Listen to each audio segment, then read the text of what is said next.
SAB presents The Senior Year That Never Was, a murder mystery audio drama written by Shelbie Knowles and performed by the members of the Student Activities Board. The SAB team had just finished a long week of preparation that resulted in their best event of the year, Mr. Northwest. They all mourned the loss of the rest of the school year, knowing that changes were coming, but were proud that the year went out with such a great event. The team meets in the office to debrief their event. All right, team, I'm so thankful for the way we ended this event. We got to end things this year on such a high note.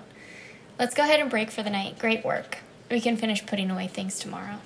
Oh, I was going to run down to Crowder Storage anyways, so I'll just go ahead and take the load down before I head over to my room. Someone go ahead and help him. I have to go up the hill. Can somebody else help? I always do it. The team says their final farewells and goes their separate ways to their living areas. The next day, after a long day of classes, the team reconvenes to put away the rest of the props that were left in the office. I can't believe that was our last event this year. Sorry I couldn't be here last night. After hosting, I started to feel really sick and knew I had to go home immediately. I'm feeling a lot better today, though. That's okay, Reed. We're glad that you're feeling better. Has anyone seen Brandon? I didn't see him at all today on my floor.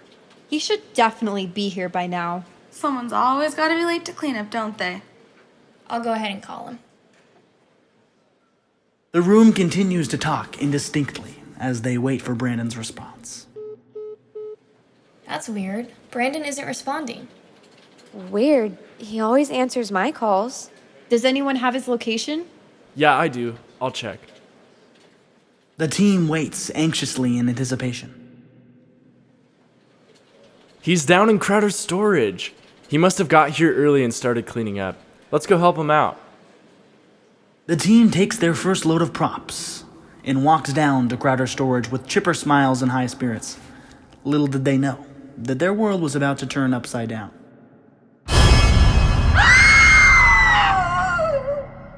As the team peered around the corner of Crowder Storage, they saw something that they never expected to see. Before their very eyes lay Brandon's body with the tug-of-war rope around him. It was Brandon with the rope down in Crowder Storage. Oh my gosh, call 911! Brandon was quickly rushed to the hospital in critical condition. It was unclear whether or not he was dead, but one thing was crystal clear. There was an attempted murder that just occurred.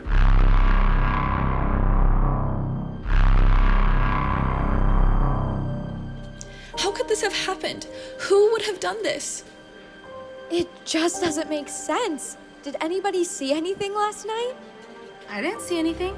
Neither did I. I was going to help him last night, but I had to finish a paper before midnight, so I didn't. Well, whoever helped him must have done this. Who went with him last night? I didn't go down there. Neither did I.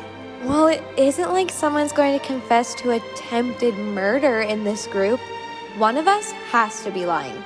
Then we need someone who wasn't here. I guess I am the only person who wasn't here. I'll take the lead on this and investigate each of you. Please, Reed, find the truth. We have to do this. For Brandon. The team all nods their heads in unison. The best thing is that this mystery is solved before they leave Northwest and say their goodbyes. How could they depart Northwest knowing that there was a murderer in their midst? The team waits on the green outside while each team member is interviewed inside the SAB office. While each member has been trusted all year, their trust is about to be broken.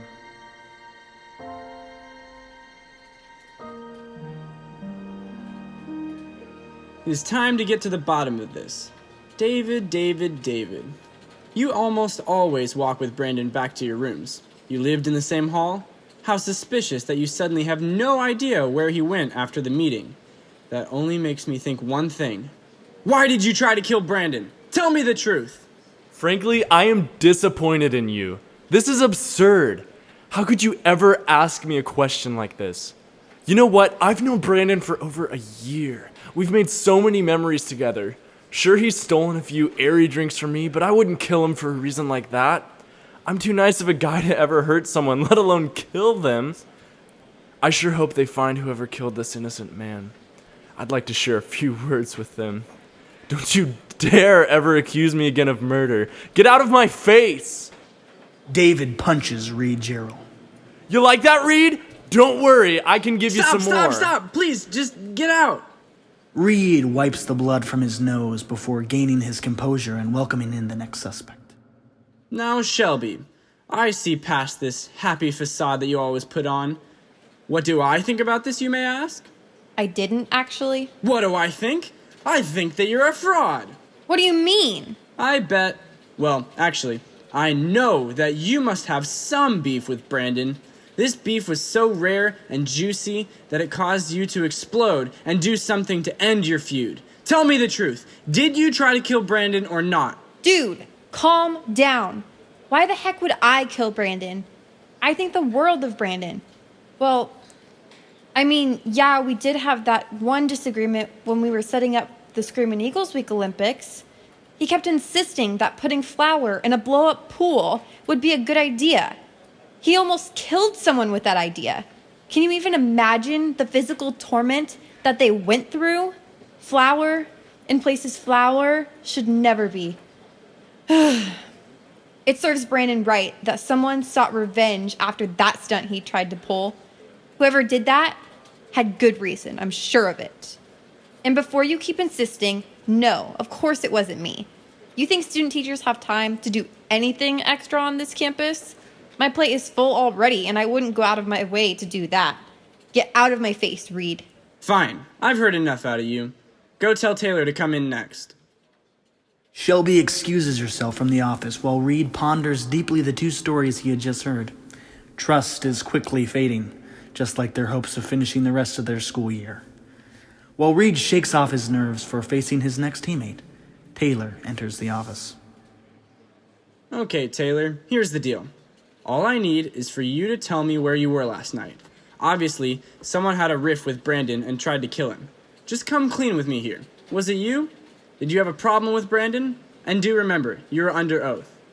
Brandon? He's the reason our team gets along. Why would anyone ever want to kill him? If anything, 1 year just wasn't enough time with him. He was always so helpful. We even labeled everything in Crowder storage together.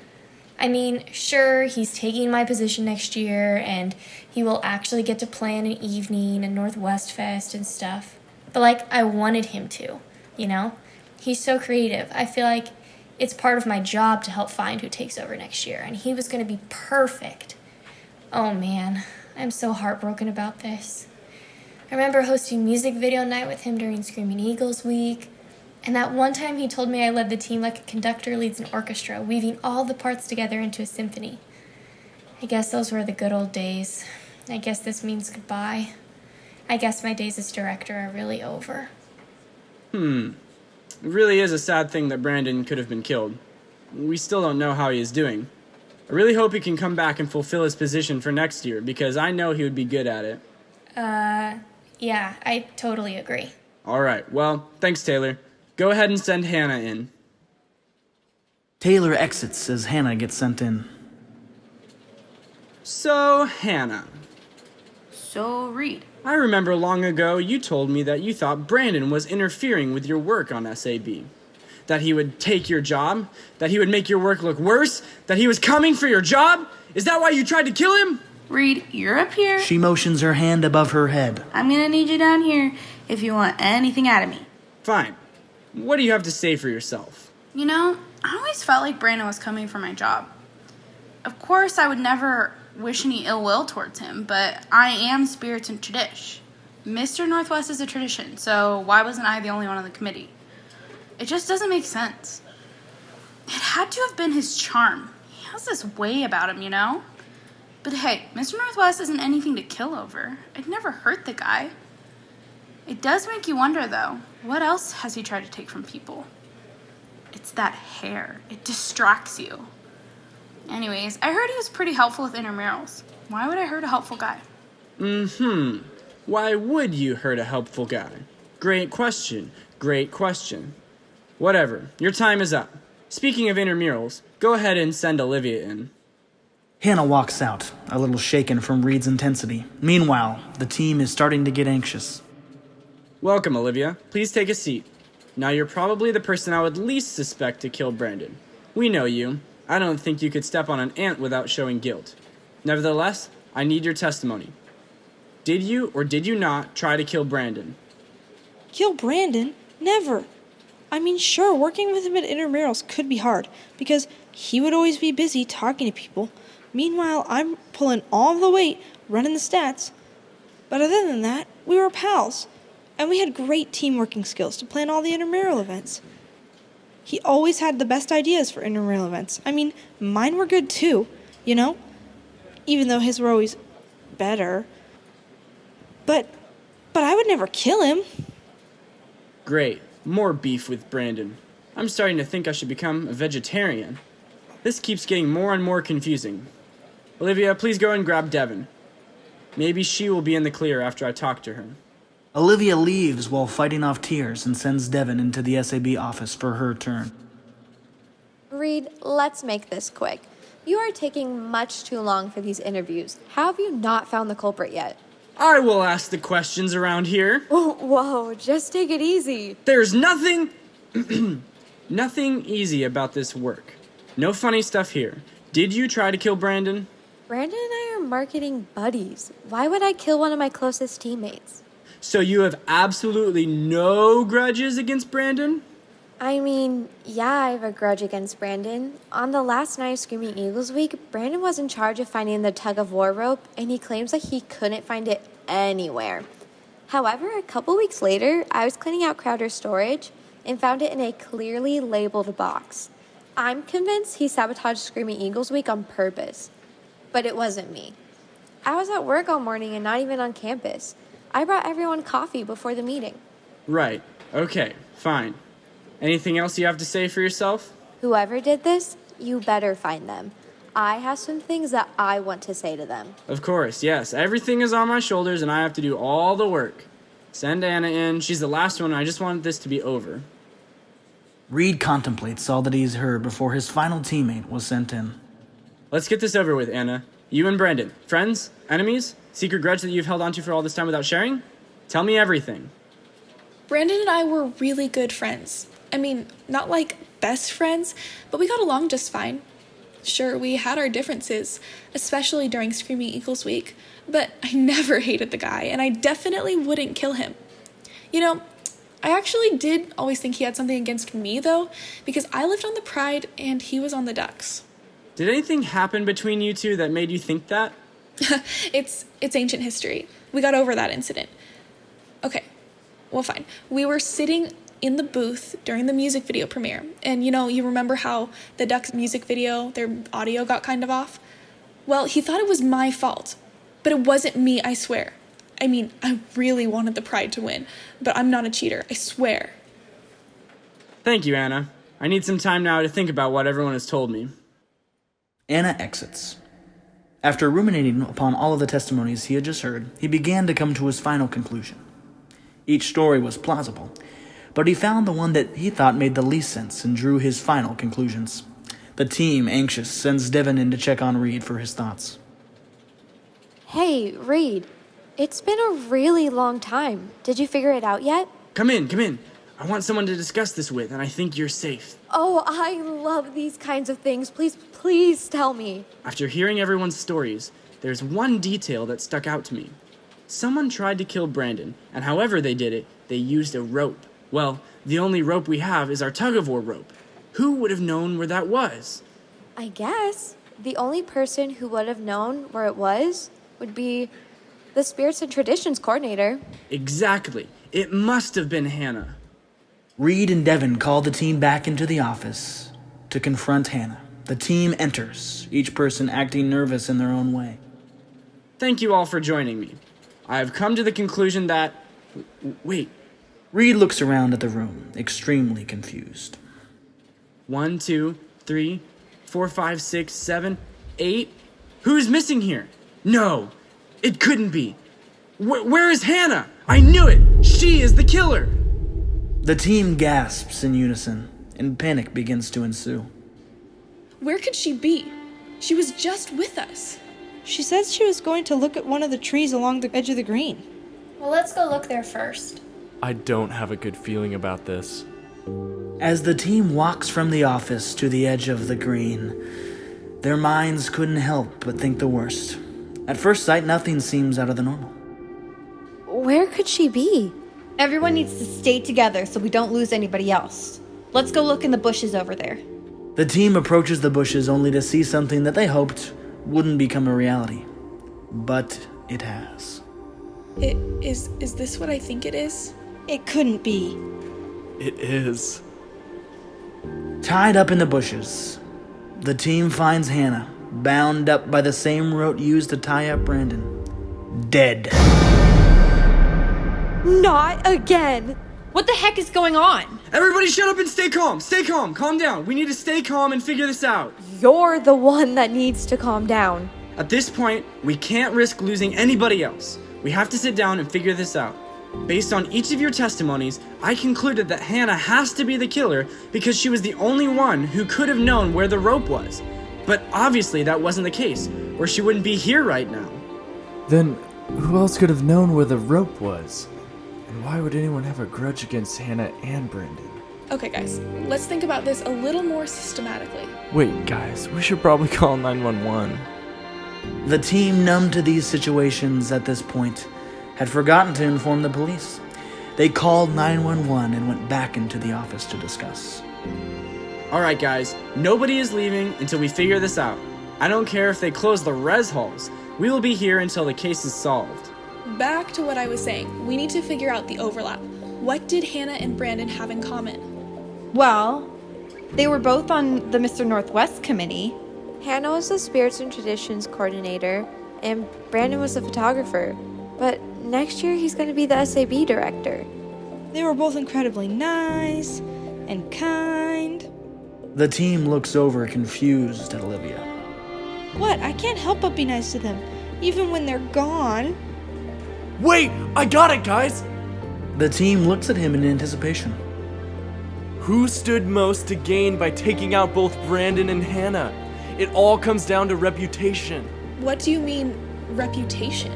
Brandon was going to be the director, and Hannah was the best Spirits and Traditions coordinator we've ever seen. The only person who would lose their reputation by both of them finishing out the year would only be... The team gasps, and all turn their attention to none other than Taylor Johnston. Why are you looking at me? It all makes sense now. You were the one that labeled the rope with Brandon. You knew where it was and where you could get away with it. Of course. Taylor just has to be the best at what she does, and you're willing to kill to keep your reputation. You don't know what you're saying. Brandon couldn't be the best. It wouldn't be fair to you because you didn't get to plan your final events. And right when you saw that Hannah was better Spirits and Traditions coordinator than you were, well, you couldn't let that one last, could you?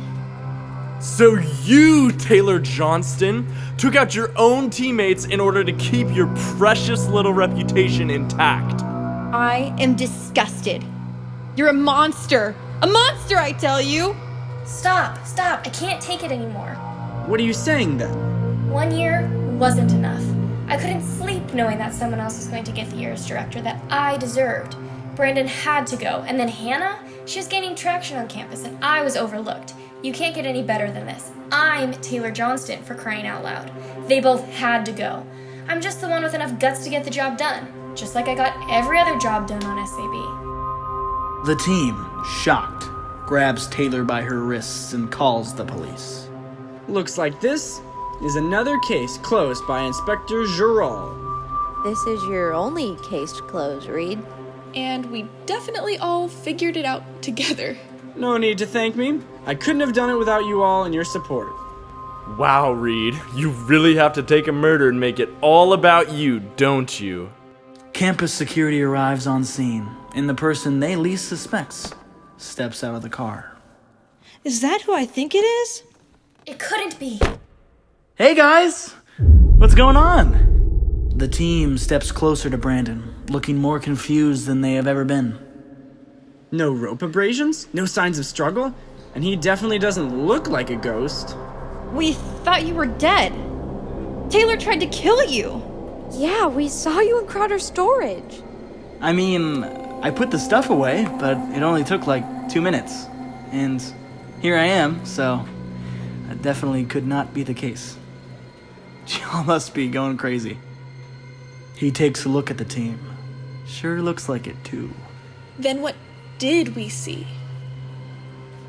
The team, both shocked and confused, stands there, silently contemplating the possibilities of what they could have seen. Wait, Brandon, didn't you say that your cousin was coming into town? Oh no. The team welcomes Brandon back into their group while Taylor is taken away by campus officials. The team says their final goodbyes to each other for the year and pay their final emotional goodbyes to Hannah. I can't believe that just happened. This is definitely going to be the craziest thing to happen in 2020, for sure. Little did they know 2020 would be a year they'd never forget. But it wouldn't be because of this story. The end. This has been The Senior Year That Never Was, a murder mystery audio drama written by Shelbie Knowles and performed by the members of the Student Activities Board. Produced by yours truly, David J. Neuman.